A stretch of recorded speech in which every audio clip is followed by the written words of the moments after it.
chairman naman, 500 na lang, tinira mo pa eh. Kawawa naman si chairman, napagbintangan pa. Kawawa naman si kagawad, napagbintangan. Pero hindi nila kasalanan yun. Hindi nila kasalanan yun. Sige, pumanatag na kayo. May mauwi man lang kayo home. Pag-asaan mo yung araw. Ang pangalawa, totoo ba na kapag ka ikaw nakararamdam, magpapacheck up ka sa health center, online ka pa? Wow! Sosyal! Niya? Tinanggal na daw nila eh. Ngayon lang. Kasi bakit? Sinisitagan ng taong bayan. Pero 2 taon at 6 na buwan, bigay sila. Hirap ang tao. Bakit? Tingnan ninyo ha. Yan ang mahirap kapag ang leader hindi niya naiintindihan kung paano maging salat ang buhay. Sa bawat mahirap na tao, bawat piso mahalaga. Tama, mali? Pero mo, papacheck up ka lang? Gastos ka pa? Pwede na ninyo. Una, ano kailangan mo? Load. Load, libre may bayad. Gastos ka. Pangalawa, ano kailangan mo? Cellphone. Libre may bayad. Gastos ka. Eh, problema, pangatlo, hindi ka naman marunong.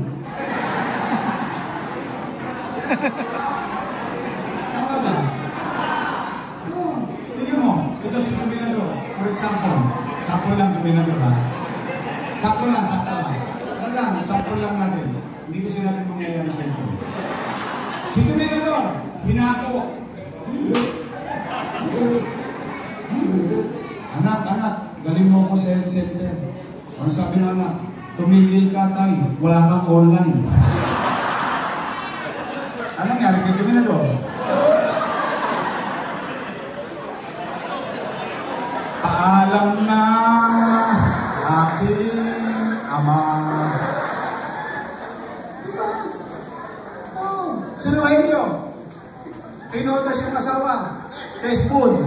Oh. Siyang may buwan. Sabi sa kanya ng asawa niya, Roelio, dali mo ko sa health center. Mga anak na ako, lalabas ng bata. Sabi ni Roelio, tumigil ka, pigilan mo yan, wala kang online. Tama ba? Bakit kailangan pahirapan pa? Hindi ka naman mag-gets. Samantalang nung araw, kayo humusga. Nung araw, nung panahon natin, ang health center, 1-2. Mag-asawa. Walang schedule, anytime, pwede kang pumunta. Sa totoo, yung tao, pinagbabakasakali niya nga health center eh. Hindi naman siya sigurado rin eh. Oh, may sakit, may reseta, ubusin gamot. Anong gagawin ng tao? Kadali reseta, maglalakad yun. Sana meron. Hindi mo siya sigurado eh. Tama mali. So dati, ang problema na nasa isip niya, sana meron. Eh na ngayon, wala akong load.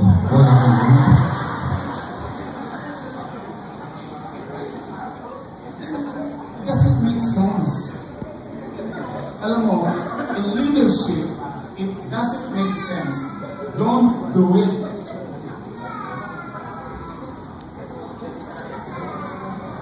Ginugulo ko eh, nag-English ako. Totoo naman yan. Pag walang logic, walang gawin. Oh, umuwi kayo, pangalawang hope. Ang pangawakan ninyo. Sabihin niyo sa mga mahal sa buhay. May awa ang Diyos sa tulong ninyo. Ibabalik natin yung maayos at magaling sa mga sa bansa. Uwi na. Tapos na. Kasi pagka pinaabot ko pag-aaral, tanghalian na, mag-aabot pa si Mocha. Hindi. Dalawa lang muna, mahaba pa naman yung panahon eh. Nakita niyo yung presentation kanina. Nangyari ba yun sa Manila? Nangyari.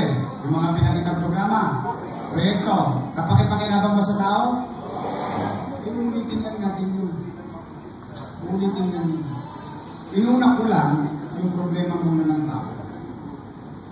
Kasi dalawang bagay ito ang pinag-uusapan. Hindi pa natin pinag-uusapan yung kadugyutan ng Manila. Nagdugyot na naman tayo ha. Sa totoo lang. Parang wala na namang gobyerno sa Manila. Di ba? Hindi pa natin pinag-uusapan. Ito lang muna ang importante sa akin ng taong bayan. Kita mo? Sabi sa inyo, hindi mo pwede ikublihan. Tao nakikita. Sino mag-aakala ang rekto malilinis? 30 years, wala na pakilang tato. Biglang nagulat ang tao, malinis after 30 years. Tama ba? Yung imposible, naging posible. Yun, basta ako nangako ko sa inyo, yung rekto na yun, yung Soler, yung Luna. Pag yun nabalik, nagkaroon na ako. Alala niyo yun? Sinabi niyo yun? Pag nabalik yun, wala akong nalis. Wow! Sige. Tanong, gusto niyo pa talaga akong bumalik?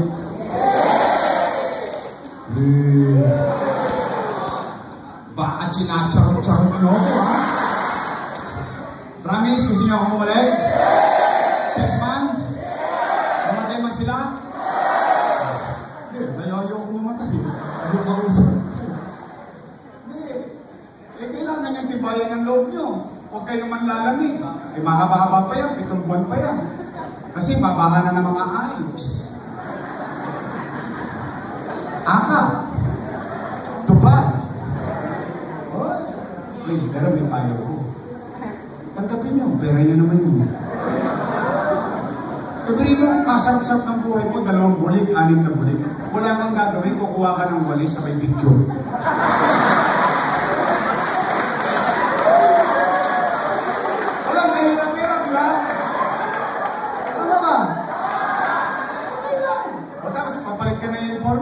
Kong, halika dito, may kanal dito, teka yung pala. Ayos na, buto-buto! Tanggapin ninyo. Pero naman ang taong mayang yan eh. Tama ba? Pero ipapaalala ko lang.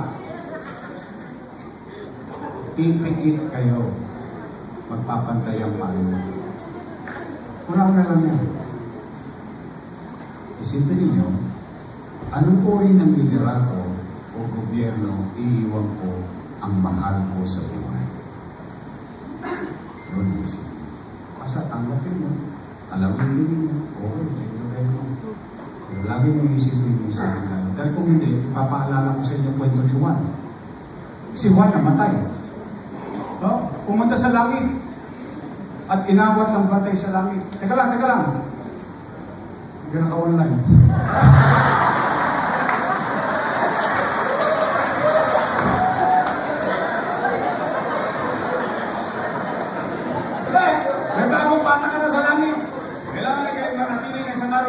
Isang araw sa langit at pagkatapos nun, malaya kang makakapamili.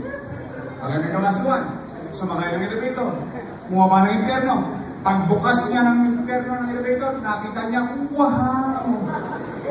Sosyal! Golf course!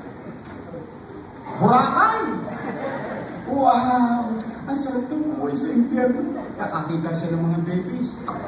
Papampam! Sarap ng buhay sa impyerno. Nagbabatuwa sila ng hamon. Ang alak, Wanto sawa. Wow! Ang sarap ng buhay sa impyerno. Matapos ang isang araw makita sa langit. Pagdating sa langit, bumukas ang elevator. Nakita niyo ang mga tao sa langit. Nagkaharap. Nagkakwento. Sabi ni Juan, boring. Walang ganap. Matapos ang isang araw, marap siya ulit sa batay sa langit. Sabi niya, Juan, nakapamili ka na. Sa impyerno po ko. Pabilis sa tugon ni Juan. Masusunod, dahil kayo malayo makakapamili. Bumaba ng elevator si Juan. Bumukas ng impyerno. Laking gulat ni Juan. Ano nangyari? Yung beach at golf course naging dagat-dagatang apoy na kumukulong asupre. Yung mga babies, pambambang, may buntot at sungay. Ano nangyari? Yung mga amon, puro nakita niya si demonyo. Demonyo, halika dito. Demonyo ka talaga. Kahapon lamang, ang ganda-ganda ng impyerno. Bakit ngayon mukha ng impyerno? Sabi ng demonyo, kahapon, nangangampanya kami. Ngayon, bumoto ka na.